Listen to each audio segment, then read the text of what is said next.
열왕기상 7장. 솔로몬이 자기 왕궁을 13년 동안 건축하여 그 전부를 준공하니라. 그가 레바논 나무로 왕궁을 지었으니 길이가 100규빗이요 너비가 50규빗이요 높이가 30규빗이라. 백향목 기둥이 4줄이요 기둥 위에 백향목 들보가 있으며 기둥 위에 있는 들보 45개를 백향목으로 덮었는데 들보는 한 줄에 15이요 또 창들이 3줄로 있는데 창과 창이 3층으로 서로 마주대하였고 모든 문과 문설주를 다 큰 나무로 네모지게 만들었는데 창과 창이 3층으로 서로 마주대하였으며 또 기둥을 세워 주랑을 지었으니 길이가 50규빗이요 너비가 30규빗이며 또 기둥 앞에 한 주랑이 있고 또 그 앞에 기둥과 섬돌이 있으며 또 심판하기 위하여 보좌의 주랑 곧 재판하는 주랑을 짓고 온 마루를 백향목으로 덮었고 솔로몬이 거처할 왕궁은 그 주랑 뒤 다른 뜰에 있으니 그 양식이 동일하며 솔로몬이 또 그가 장가든 바로 딸을 위하여 집을 지었는데 이 주랑과 같더라. 이 집들은 안팎을 모두 귀하고 다듬은 돌로 지었으니 크기대로 톱으로 켠 것이라.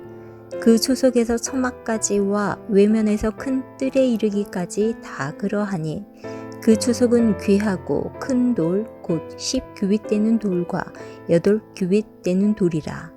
그 위에는 크기대로 다듬은 귀한 돌도 있고 백향목도 있으며 또 큰 뜰 주위에는 다듬은 돌 3켜와 백향목 두꺼운 판자 1켜를 놓았으니 마치 여호와의 성전 안뜰과 주랑에 놓은 것 같더라.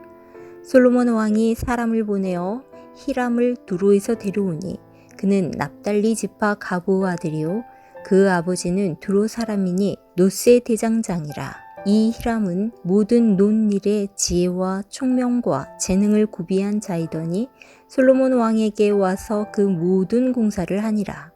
그가 녹기둥 둘을 만들었으니 그 높이는 각각 18규빗이라.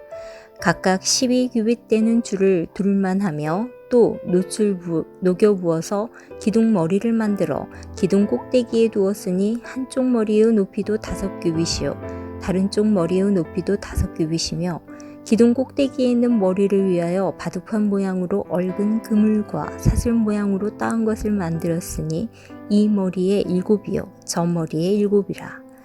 기둥을 이렇게 만들었고 또 2줄 석류를 한 그물 위에 둘러 만들어서 기둥 꼭대기에 있는 머리에 두르게 하였고 다른 기둥 머리에도 그렇게 하였으며 주랑 기둥 꼭대기에 있는 머리의 4규빗은 백합화 모양으로 만들었으며 이 2 기둥 머리에 있는 그물 곁 곧 그 머리의 공같이 둥근 고추로 돌아가며 각기 석류 200개가 줄을 지었더라. 이 2 기둥을 성전의 주랑 앞에 세우되 오른쪽 기둥을 세우고 그 이름을 야긴이라 하고 왼쪽의 기둥을 세우고 그 이름을 보아스라 하였으며 2 기둥 꼭대기에는 백합화 형상이 있더라. 2 기둥의 공사가 끝나니라. 또 바다를 부어 만들었으니 그 직경이 10규빗이요 그 모양이 둥글며 그 높이는 5규빗이요 주위는 30규빗 줄을 둘만 하며 그 가장자리에는 돌아가며 박이 있는데 매 규빗에 10개씩 있어서 바다 주위에 둘렸으니 그 박은 바다를 부어 만들 때에 2줄로 부어 만들었으며 그 바다를 소 12마리가 바쳤으니 셋은 북쪽을 향하였고 셋은 서쪽을 향하였고 셋은 남쪽을 향하였고 셋은 동쪽을 향하였으며 바다를 그 위에 놓았고 소 뒤는 다 안으로 두었으며 바다의 두께는 한 손 너비만 하고 그것을 가는 백합화의 양식으로 잔가와 같이 만들었으니 그 바다에는 2000밭을 담겠더라. 또 놋으로 받침수레 열을 만들었으니 매 받침수레의 길이가 4규빗이요 너비가 4규빗이요 높이가 3규빗이라. 그 받침수레의 구조는 이러하니 사면 옆 가장자리 가운데에는 판이 있고 가장자리 가운데 판에는 사자와 소와 그룹들이 있고 또 가장자리 위에는 놓는 자리가 있고 사자와 소 아래에는 화한 모양이 있으며 그 받침 수레에 각각 4 놋바퀴와 놋축이 있고 받침 수레 4 발밑에는 어깨 같은 것이 있으며 그 어깨 같은 것은 물두멍 아래쪽에 부어 만들었고 화는 각각 그 옆에 있으며 그 받침 수레이로 들켜 높이가 한 규빗 되게 내민 것이 있고 그 면은 직경 한 규빗 반 되게 반원형으로 우묵하며 그 나머지 면에는 아로 새긴 것이 있으며 그 내민 판들은 네모지고 둥글지 아니하며 네 바퀴는 옆판 밑에 있고 바퀴축은 받침 수레에 연결되었는데 바퀴의 높이는 각각 한 규빗 반이며 그 바퀴의 구조는 병거 바퀴의 구조 같은데 그 축과 태와 살과 통이 다 부어 만든 것이며 받침 수레의 네 모퉁이에 어깨 같은 것 넷이 있는데 그 어깨는 받침 수레와 연결되었고 받침 수레 위에 둥근 테두리가 있는데 높이가 반 규빗이요 또 받침 수레 위의 버팀대의 옆판들이 받침 수레와 연결되었고 버팀대 판과 옆판에는 각각 빈 곳을 따라 그룹들과 사자와 종려나무를 아로새겼고 또 그 둘 외에 화한 모낭이 있더라. 이와 같이 받침수레 10개를 만들었는데 그 부어 만든 법과 크기와 양식을 다 동일하게 만들었더라. 또 물두멍 10개를 롯으로 만들었는데 물두멍마다 각각 40밭을 담게 하였으며 매 물두멍의 직경은 4규빗이라. 10받침수레 위에 각각 물두멍이 하나씩이더라. 그 받침수레 5은 성전 오른쪽에 두었고 5은 성전 왼쪽에 두었고 성전 오른쪽 동남쪽에는 그 바다를 두었더라. 히람이 또 물두멍과 부삽과 대접들을 만들었더라. 이와 같이 히람이 솔로몬 왕을 위하여 여호와의 전의 모든 일을 마쳤으니 곧 기둥들과 그 기둥 꼭대기의 공 같은 머리들과 또 기둥 꼭대기의 공 같은 머리를 가리는 그물들과 또 그 그물들을 위하여 만든 매 그물에 2줄씩으로 기둥이의 공 같은 두 머리를 가리게 한 석류 400개와 또 10개의 받침 수레와 받침 수레 위의 10개의 물두멍과 한 바다와 그 바다 아래의 소 12마리와 솥과 부삽과 대접들이라. 하림이 솔로몬 왕을 위하여 여호와의 성전을 이 모든 그릇을 빛난 놋으로 만드니라. 왕이 요단 평지에서 숫꽃과 사르단 사이에 찾은 흙에 그것들을 부어내었더라. 기구가 심히 많으므로 솔로몬이 다 달아보지 아니하고 두었으니 그 놋 무게를 능히 측량할 수 없었더라. 솔로몬이 또 여호와의 성전의 모든 기구를 만들었으니 곧 금단과 진설병의 금상과 내소 앞에 좌우로 5씩 둘 정금 등잔대며 또 금꽃과 등전과 불집게며 또 정금 대접과 불집게와 주벌과 숟가락과 불을 옮기는 그릇이며 또 내소 곧 지성소 문의 금 돌조기와 성전 곧 외소 문의 금 돌조기더라. 솔로몬 왕이 여호와 성전을 위하여 만드는 모든 일을 마친지라. 이에 솔로몬이 그 아버지 다윗이 드린 물건 곧 은과 금과 기구들을 가져다가 여호와의 성전 곳간에 두었더라. 하늘에 계신 우리 아버지여, 이름이 거룩히 여김을 받으시오며 나라가 임하옵시며 뜻이 하늘에서 이룬 것 같이 땅에서도 이루어지이다. 오늘날 우리에게 일용할 양식을 주옵시고 우리가 우리에게 죄 지은 자를 사하여 준 것 같이 우리 죄를 사하여 주옵시고 우리를 시험에 들게 하지 마옵시고 다만 악에서 구하옵소서. 대개 나라와 권세와 영광이 아버지께 영원히 싸움나이다. 아멘.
십자가를 지심은 무슨 죄가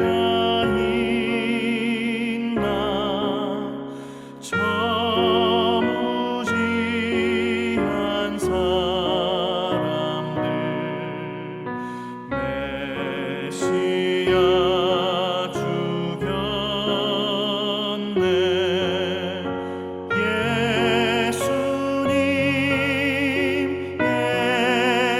예수님 나의 죄 위하여 보배 피를 흘리니 죄인 받으소서.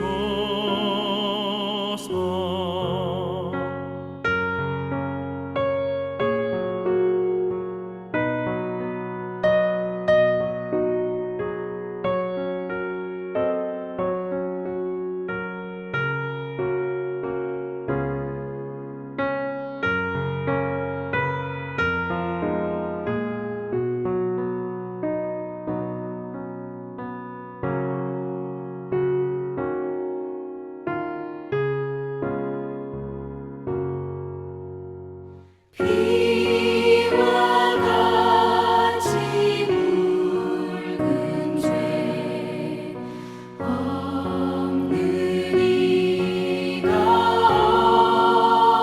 없네 십자가의 공로로 눈과 같이 되네 예수님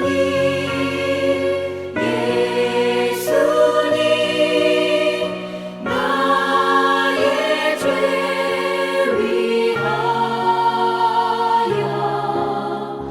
보배 피를 흘리니 죄인 받으소서.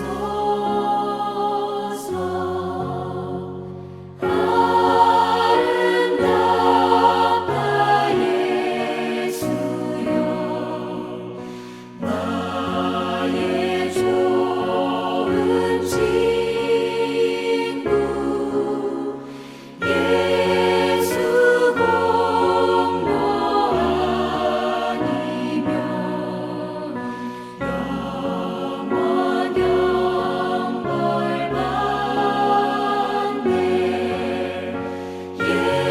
예수님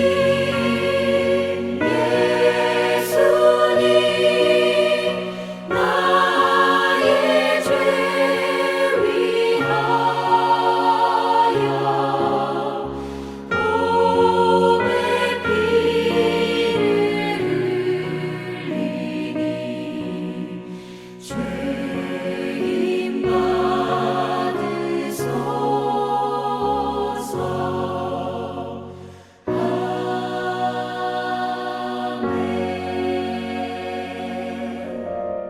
우리가 함께 나눌 하나님의 말씀은 요한복음 18장 12절에서 27절 중에 19절에서 24절 말씀을 함께 봅니다. 대제사장이 예수에게 그의 제자들과 그의 교훈에 대하여 물으니 예수께서 대답하시되 내가 드러내놓고 세상에 말하였노라. 모든 유대인들이 모이는 회당과 성전에서 항상 가르쳤고 은밀하게는 아무것도 말하지 아니하였거늘 어찌하여 내게 묻느냐.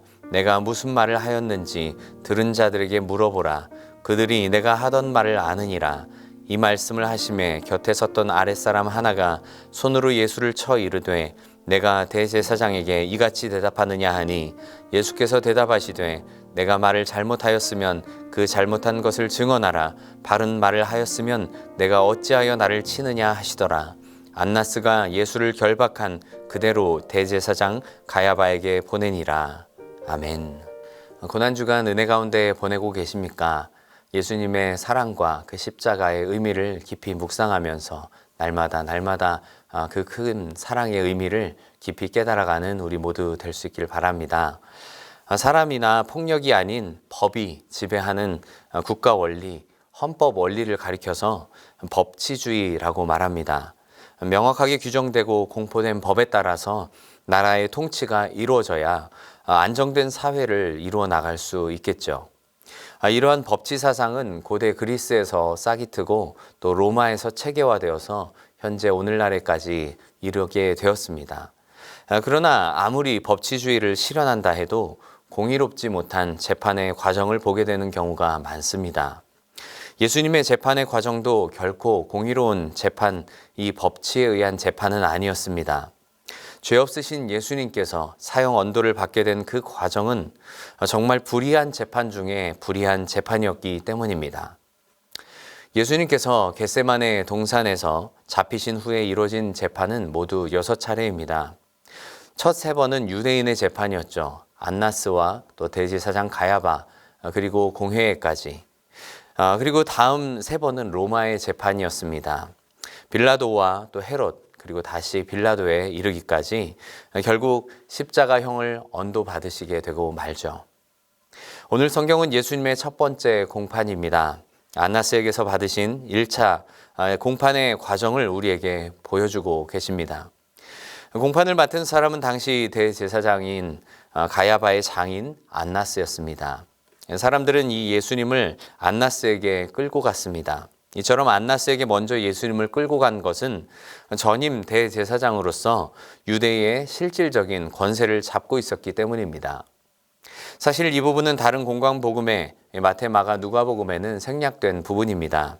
다른 복음서 기자들은 예수님에 대한 어떤 공적인 신문에 더 관심을 기울인 반면 요한은 다른 관점을 가지고 예수님의 재판을 과정을 기록했기 때문이죠. 우리는 이 고난주간을 보내면서 이 불의한 재판의 과정과 또한 이런 재판 과정에 나타난 예수님의 증언을 살피면서 우리가 기억해야 할 중요한 메시지를 발견하고 또 새길 수 있어야 합니다. 먼저 이들이 악의 일을 가지고 예수님께 질문하는 내용을 보게 됩니다.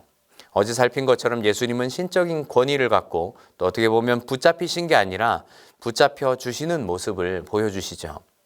도피하고 회피하는 모습이 아니라 오히려 당당하게 이들에게 붙잡히신 것은 또 구원의 사역을 완성해야 했기 때문입니다. 안나스와 예수님과의 대답이 이어집니다. 19절에서 20절 말씀입니다. 대제사장이 예수에게 그의 제자들과 그의 교훈에 대하여 물으니 예수께서 대답하시되 내가 드러내놓고 세상에 말하였노라. 모든 유대인들이 모이는 회당과 성전에서 항상 가르쳤고 은밀하게는 아무것도 말하지 아니하였거늘 이라고 예수님 대답하시죠. 먼저 안나스가 물은 질문이 무엇이었습니까? 그의 제자들과 또 그의 교훈에 관한 것이었다 말씀합니다. 안나스가 제자들을 붙잡기 위해서 이런 질문을 했다기보다는 제자들의 관계가 예수님과의 관계가 어떠했는가를 이렇게 찾기 위한 신문의 과정이었습니다. 제자들이 예수님을 그저 랍비, 선생 정도로 여겼는지 아니면 예수님을 메시아로 불렀는지 이 관계를 조사하면 예수님이 어떤 사람인지가 드러나겠죠. 그리고 예수님을 책잡을 그러한 점을 찾는 것이 되고 맙니다. 그뿐만 아니라 예수님께서 가르쳐 주신 그 교훈에 대해서 질문한 이유도 예수님에 대한 고속거리를 찾기 위해서였습니다. 그러나 예수님은 이런 안나스의 신문에 오히려 당당하게 말씀하십니다. 내가 이미 다 드러내놓고 세상에 말했다. 모든 유대인들이 모이는 회당과 또 성전에서 항상 가르쳤다. 은밀하게 말하지 않았다. 여러분, 이 예수님의 사역이 당시 부패했던 어떤 종교 지도자들의 부패를 지적하기 위한 것들이었다면 이처럼 회당에서 당당하게 말할 수 있었을까요? 아니면 정치적으로 유대가 로마로부터 독립을 이루기 위해 모의한 것이었다면 이 많은 사람들이 보는 세상 앞에서 드러내놓고 이야기하셨을까요? 예수님의 사역엔 제자들뿐만 아니라 보고 들은 수많은 증인들이 있었습니다. 또한 예수님의 사역은 그런 것들을 이루기 위한 것이 아니었음을 보여주는 대목입니다. 이 대제사장이었던 안나스의 이 질문에 책 잡힐 것이 전혀 없는 예수님의 대답이었다는 말이죠. 사랑하는 성도 여러분, 우리가 바라보는 이 안나스의 법정이 얼마나 안타깝습니까? 그러나 여기 있는 이 사람들만 예수 그리스도를 십자가에 못 박기 위하여서 예수님을 신문한 것이 아닙니다. 예수님을 적대시하는 이 모습이 바로 구원 얻기 전 우리의 모습도 이와 같다는 것이죠. 우리는 우리 구주 되시는 예수님, 이 땅에 오심의 그 의미를 깊이 깨달아야 합니다. 또한 그 죽음과 고난의 의미를 잘 이해해야 합니다. 특별히 예수님에 대하여서 악의적으로 질문하고 대답하는 이러한 사람들에게 우리는 그들에게 해야 할 말을 항상 믿음으로 준비해야 한다는 것이죠. 둘째로 부당한 이 불의한 재판의 과정 속에서 예수님은 부당한 대우를 받으시는 장면을 우리가 보게 됩니다. 나사로가 다시 살아난 사건 이후에 예수님의 존재가 사실 눈엣 가시가 되었습니다. 예수님을 죽이고 자신의 기득권을 계속해서 유지해야겠다고 생각한 것이죠. 특히나 이어지는 본문 22절 말씀은 이 말씀을 하심에 곁에 섰던 아랫사람 하나가 손으로 예수를 쳐서 이르되 내가 대제사장에게 이같이 대답하느냐 하니 라고 말합니다. 부당하게 이끌려서 이곳으로 오신 예수님께서 안나스의 질문에 대답하시자 그 수하있던 한 사람이 손으로 예수님을 쳤습니다. 당시의 법은 형이 확정되지 않은 피의자에게 가혹행위를 하면 안 되었습니다. 하지만 이렇게 치는 것은 매우 부당한 일이죠. 또한 손으로 예수님의 얼굴을 치는 것은 정말 매우 모욕적인 행위였습니다. 게다가 대제사장의 무리들이 오히려 이처럼 법을 무시하고 함부로 대한다는 것, 정말 아이러니한 일이 아닐 수 없습니다. 특히나 이제 이후에 예수님께서는 가야바에게 가시게 되는데요. 14절은 이 가야바에 대해서 이렇게 소개합니다. 가야바는 안나스의 사위이죠. 가야바는 유대인들에게 한 사람이 백성을 위하여 죽는 것이 유익하다고 권고하던 자라라. 이 말씀은 요한복음 11장 50절에 가야바가 했던 말입니다. 가야바가 나사로가 다시 살아난 일을 두고 결정적으로 예수님을 죽이기로 모의하는 일에 앞장섭니다. 그리고 한 사람이 이렇게 예수님이라는 한 사람이 없어지면 자신이 누릴 수 있는 이 기득권을 유지할 수 있다는 뜻에서 이렇게 이야기한 것이죠. 이러한 일에 가야바는 물론이고 그의 장인 안나스, 그리고 예수님의 대답에 모욕적인 행동을 한 그 수하에 있는 사람까지 예수님을 부당하게 대우하고 있습니다. 하지만 예수님은 이러한 이들의 모습에 오히려 당당한 태도를 보여주십니다. 내가 잘못하였으면 그 잘못한 것을 증언하라. 내가 어찌하여 나를 치느냐라고 대답하시죠. 성도들은 이 세상 속에서 어떤 모습으로 살아야 할까요? 세상이 뭐라 하든 하나님의 말씀하시는 이 복음의 진리를 수호해야 합니다. 예수 그리스도를 가장 소중히 여기는 가운데 그리스도인으로서의 바른 삶의 모습을 가질 수 있어야 합니다. 바른 행실과 또 정직한 삶의 모습으로 사는 가운데 그리스도인으로서 우리가 세상 앞에 당당하게 할 말이 있어야 한다는 사실이죠. 여러분, 우리가 이러한 성도들의 모습이 될 수 있기를 간절히 바랍니다. 또한 이들은 죄 없으신 예수님을 계속해서 정죄하시기 위해서 또 다른 법정으로 예수님을 끌고 갑니다. 예수님께서 이렇게 자신의 무죄를 증언하셨음에도 불구하고 이들은 듣지를 않습니다. 24절은 안나스가 예수를 결박한 그대로 대제사장 가야바에게 보내니라 라고 말씀하십니다. 여러분, 마음이 삐뚤어지면 사람들은 듣고 싶은 것만 듣습니다.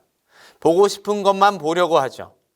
예수님의 사역을 제대로 보고 들었다면 예수님을 메시아요 그리스도로 인정하고 고백하는 데 있어서 가장 가까이에 있어야 할 이 종교 지도자들 아닙니까? 말씀을 연구하고 묵상하고 예수님의 사역을 보았다면 예수님이 메시아라는 사실을 바로 알아보아야 했을 이들인데 그렇게 하지 않죠. 자신들 앞에 메시아이신 예수님이 계시지만 예수님의 무죄함과 증언을 들었지만 결국 예수님을 죽이려는 이들은 죄 없으신 예수님을 죄인 취급했습니다. 또 다른 법정으로 죄인처럼 끌고 가고 말았습니다. 그리고 결국 공회로 결의로 이 빌라도에게 넘겨지게 되고 십자가의 죽음을 맞이하시기까지 예수님은 이 죽음의 십자가의 길을 걸어가십니다. 여러분, 이 잘못된 신념에 사로잡혀서 사는 것이 얼마나 무서운 일입니까? 내가 옳다고 생각하는 이 교만함이 예수님을 바로 보지 못하게 만드는 것이죠. 세상에서는 여전히 예수님을 믿지 않고 부인하는 사람들이 많습니다. 길과 진리와 생명 되신 이 예수님을 받아들이지 못하는 사람들이 얼마나 안타깝습니까? 하지만 예수님께서는 이들의 영혼까지 구원하시기 위하여서 십자가의 길을 걸어가십니다. 가야바의 법정에 가신 예수님은 가야바가 했던 말처럼 모든 민족을 구원하시기 위해 죽으신 한 사람이 되셨습니다. 여러분, 올해 이제 5월로 임기를 마치는 문재인 대통령이 취임사했던 가운데 기억에 남는 말이 있죠. 기회는 평등하게, 과정은 공정하게, 또 결과는 정의로울 것. 평등한 기회 속에 공정하고 정의로운 사회가 되는 것, 우리가 정말 추구해야 할 모습입니다. 하지만 우리가 사는 세상 속에서 불의하고 공정하지 못한 일을 너무나도 많이 또 경험할 때가 많습니다. 이러한 현실을 마주할 때 우리 마음이 참으로 안타깝죠. 불의한 재판을 받으시는 예수님의 모습이 우리의 눈에 어떻게 보입니까? 예수님에게 악의적으로 대하는 이들, 불의하게 대하는 이들, 무죄하신 예수님을 정죄하는 이들의 모습, 우리 때문에 당하신 이 예수님의 고난을 바라보는 가운데 예수님을 그리스도로 고백하는 바른 신앙의 고백 속에 이 구주 되신 예수님을 가장 소중하게 여기고 또 옳은 길 보여주신 예수님 따를 수 있는 우리 모두가 될 수 있기를 간절히 바랍니다. 함께 기도하겠습니다. 하나님 아버지, 예수 그리스도께서 무지한 자들에게 부당함을 입으시고 죄 없으신 분이 정죄를 당하시고 또 우리를 위한 구주가 되어주심을 감사합니다. 하나님 보내신 구주 예수 그리스도를 믿음으로 고백하며 귀한 주님을 높여드리며 진리 되신 주님 말씀을 믿으며 나아갈 수 있기를 원합니다. 우리가 회방자요, 핍박자요, 또 폭행자였음을 돌아보고 예수님의 구원을 통해 새 사람 되었음을 인해 날마다 새 생명으로 살아갈 수 있는 삶이 되게 하여 주시옵소서. 세상 가운데서 진리를 변호하며 주님만을 따르고 높여드리는 우리 모두가 되게 하여 주시옵소서. 감사드리며 예수님 이름으로 기도드립니다. 아멘.